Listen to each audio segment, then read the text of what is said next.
Welcome back to the Roundup, everybody. It's time to inject into your brain the biggest gaming news, and this time it is actually fascinating. Wayfinder, the latest from Airship Syndicate and Digital Extremes, who of course you'll know from the humongously successful Warframe, oh boy, it has had an utterly calamitous launch. They've actually had some problems that, they don't know how to solve, so heart goes out to them. Also, Activision-Blizzard King have had to make quite the move. So tell you what, let's just dive right into the absolute regulatory nightmare that is being acquired by Microsoft. So, the UK Competition and Markets Authority blocked the Microsoft merger earlier this year, and the only hope for that deal being allowed was in the Competition Appeal Tribunal, until the CMA and Microsoft jointly moved to close that appeal. And as such, this meant that on the 22nd of August, the CMA issued to Microsoft a final order preventing them from acquiring Activision-Blizzard King without written approval from them. Which means the deal is dead. Long live the deal! Or does it? Because as of the 22nd of August, Microsoft have introduced a new deal proposition that will have to go through the entire regulatory process again in the United Kingdom. And it's really quite a loopy thing. Now, the good news here is that this time they've decided to engage earlier than, 6 months in. And that means that the CMA is likely to approve this by the end of Phase 1 in October, and it means that they can reuse all of their collected evidence so far, which basically just means a load of annoying, trudgy, bullshit they don't need to do again, right? So that's good. And Microsoft are probably feeling very good about their chances here because they've addressed the core criticism of cloud. And funnily enough, Yves Guillemot is back again. He is, of course, the CEO of Ubisoft. And this is what's happened. Microsoft have sold all the rights, well, I suppose Activision-Blizzard King have sold all the rights to their cloud games post-acquisition to Ubisoft. World of Warcraft, an Ubisoft streaming game, technically. This is crazy. So under the new terms of this agreement, for the next 15 years, Ubisoft will purchase the global cloud streaming rights for all current and new Activision-Blizzard King PC and console games. So the Untitled survival game Blizzard are cooking up? Ubisoft streaming. World of Warcraft, Ubisoft streaming. Diablo 4, Ubisoft streaming. How bizarre. Of course, there's interesting caveats to this, and they matter. So, the caveat is that in the European Economic Area only, Ubisoft's rights will not be exclusive, and this will allow Microsoft to keep all deals that they've already negotiated with streaming providers. And they'll be able to do this because Ubisoft is then going to license the rights back to Microsoft in order to meet this requirement in the European Economic Area, and of course for their own, Xbox Cloud Gaming. So this actually means that it won't just be Ubisoft Plus that has Activision Blizzard King games. They will have the ability and the contractually backed prerogative to get those games on as many platforms and stores as is possible via streaming. Ubisoft will basically pay a one-time fee for this deal, and they'll also have to maintain some additional wholesale pricing costs, but then they do get some additional controls, where they can license games under their rights under any business model for streaming. Buy-to-play, pay-to-play, multi-service streaming bundles, and they can also mandate that Microsoft makes any Activision Blizzard King game available for streaming on a non-Windows operating system for a one-time fee. And, hey, look at this graph. This is a tweet picked up, of course, by Stephen Totillo. Spot the moment when investors discovered that Microsoft was roping Ubisoft into its $69 billion bid to acquire Activision Blizzard. And the stock surged up by 10%. So to really cut through all of the technicalities and the details, here's the thing to understand. Ubisoft has basically managed to be the facilitator, right? The facilitator sort of middleman. It's the idea of okay, I want to put this thing over there, but I can't do that. So I'm going to give you the rights to this thing with the understanding that you're then going to give the other bit of me the rights to stream it. Ubisoft, Ubisoft, man, okay, this is, it's quite a story, isn't it? But this probably then, it means the deal may actually go through. Obviously, this still has got to be scrutinized by the Competition and Markets Authority. This includes a period of comment for competitors before the 1st of September, so they're not out of the woods yet. We're going to have to see, like, will Jim Ryan have a retort against this, or will Jim Ryan indeed be, he'd be happy with it? Will PlayStation be okay? But anyway, what this means is that Microsoft are confident that this offering will get them past the CMA by the expiry of their contract with Activision-Blizzard King by October 18th.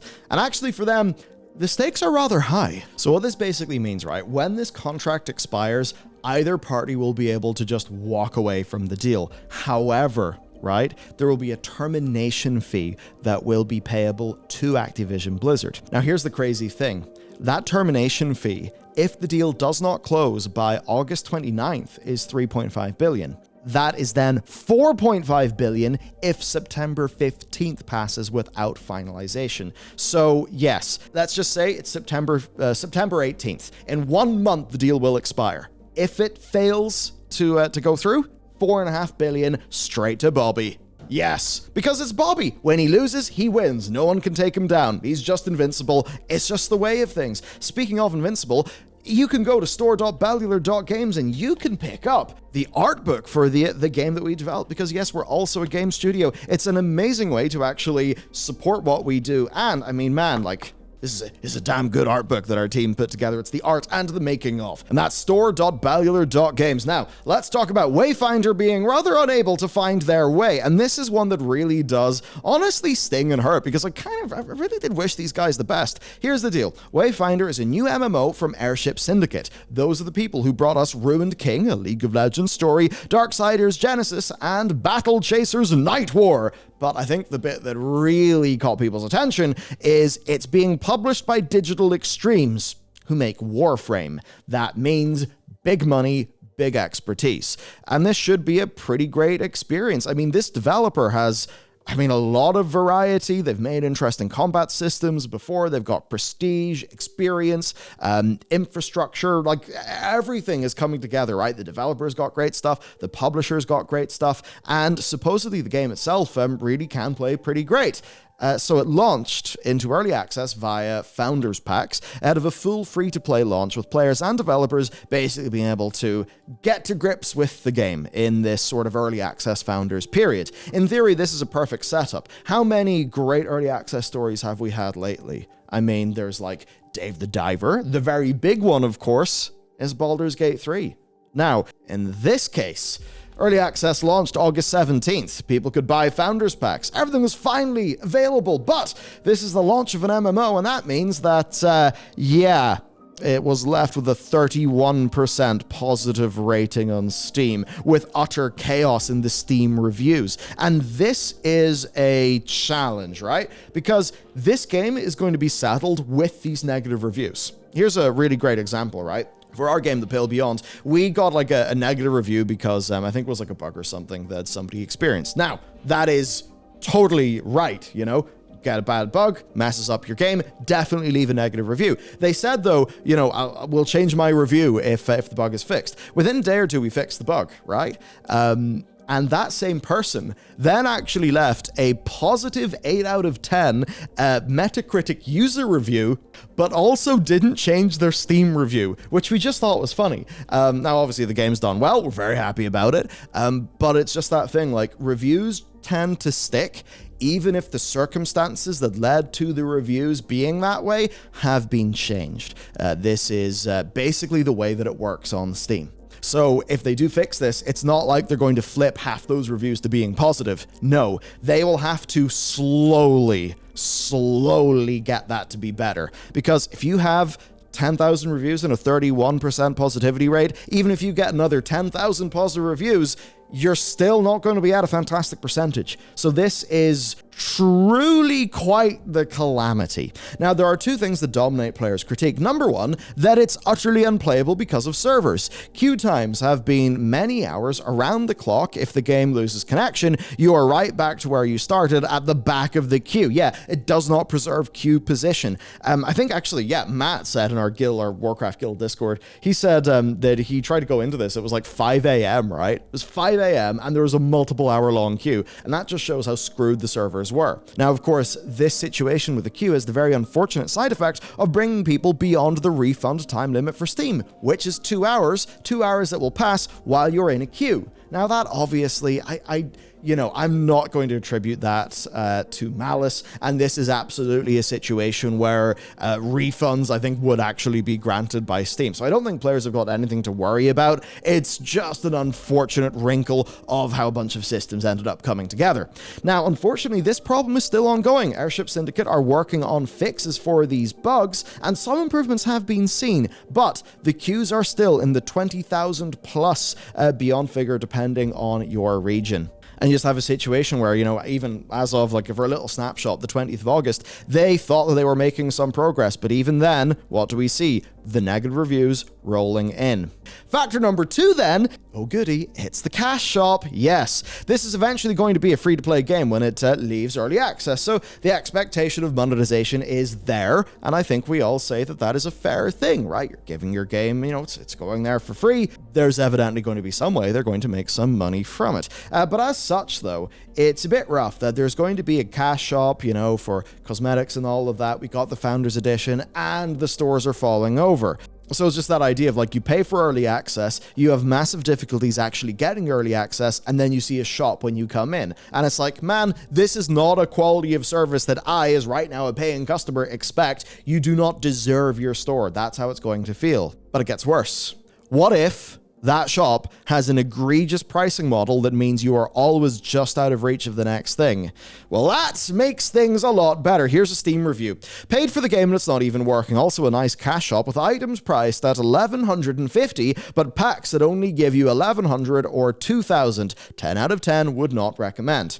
Yeah, that disgusting thing of the purchase quantities not actually lining up with the store, meaning you're always forced to buy more credits than you need, which, is a scummy move. Just think about what Destiny 2 did, where they increased the price of the seasons, and they increased it just past what, the $10, silver bundle actually gave players, and that was so scummy. So then the good news is that this is an easier fix thing than the server problems, because Airship Syndicate have acknowledged that this was a bad idea and they're moving to change the bundles. They're also auto-refunding anybody who had managed to purchase them, which in fairness is a feat of itself given the state of the servers. They said, "We saw the conversation around some of our bundle pricing being just shy of items in our store. We agree it's not player friendly. We're revisiting this pricing so that they are 1,000 rune silver and will retroactively grant the difference to anyone who has paid for them."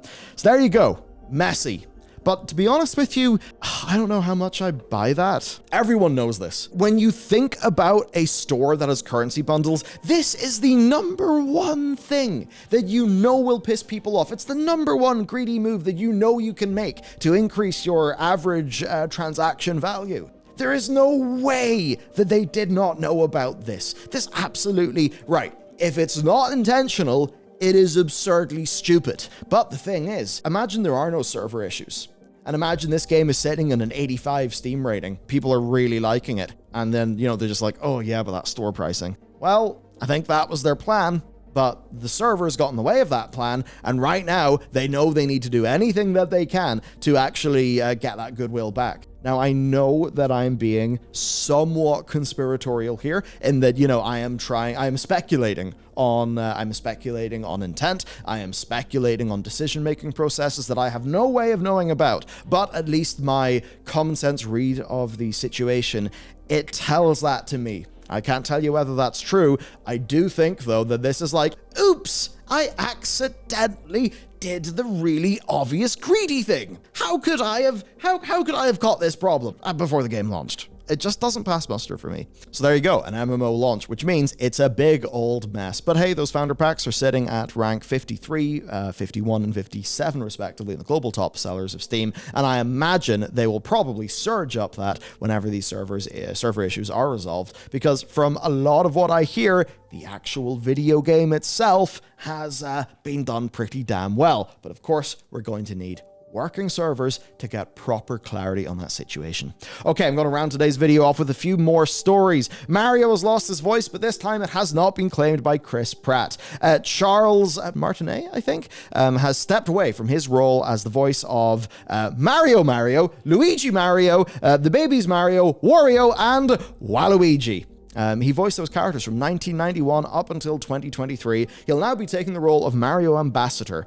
We don't know what the details are, but him and, of course, Shigeru Miyamoto are going to be doing a video message at a later date. And the reason why is because he will not be performing the role of Mario in the upcoming Super Mario Wonder or WarioWare Move It.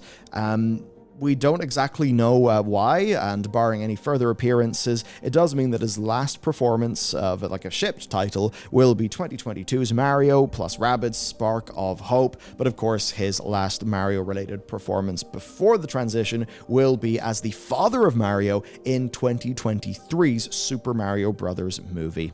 Hard to say, exactly what it is. It could just be, he's like, yeah, you know what, man, it's been a while, I've had a good run, I'm going to retire. Also, it could be a voice-related thing, because your voice changes as you age. It's one of the challenges. Take a look at, say, the Futurama reboot. It's like, yeah, Fry does sound like he's aged a bit, because it's done by a dude, and the dude's aged, which is totally fine and normal. Or even take an example of, say, Marge Simpson in newer seasons of The Simpsons. You can just tell, like, oh yeah, her voice has got older. Is her throat okay? That's not any dig on her. The voice of Marge Simpson is one that will be really hard and tiring the vocal cords to perform. So if anything, that she's still going as Marge Simpson is, an absolute testament to the actor in question. But yeah, it's just one of those things. I don't think this is any sort of weird money thing or, a big drama. I think it's probably just a natural changing of the guard. So the most important thing is to, honor and be happy for the, of course, very iconic performance that we got as one of the most well-known characters really in existence. Which is a pretty crazy thing when you think about it. Finally then, another nice but interesting story about game development being hard. So, IO Interactive, the developers of Hitman, have had a bit of a problem. The wall on one of their maps has an unusual property in that every NPC who touches it dies immediately. Now, this is a problem because there are some challenges in the game where NPCs can't die. And they tried a whole bunch of things. They investigated further. They found that NPCs were basically just stepping out of bounds whenever they touched the wall. But they couldn't fix it. They added more collision to the wall to prevent the NPCs from going out of bounds, but they still died. Sometimes, though, it's not about fixing the literal problem. Sometimes it's about fixing the symptom, which is to say, they should really get to the bottom of this so it doesn't happen again in the future. But right now, players need their map to work. So what have they done? They've added a bunch of crates so that the NPCs can't touch the wall anymore. That is the kind of scrappy decision-making that absolutely embodies what game development ends up being once, your systems are architected and you're just in way too deep. And that is it for today's episode. Of course, be sure to like and subscribe. We do content here all the time, almost every day, in fact. Tell me what you think about these stories. I'll certainly hop into Wayfinder, but I'm not going to be waiting for one of those big nasty server queues. All right, that's it for me. Take care. I'll see you in the next video.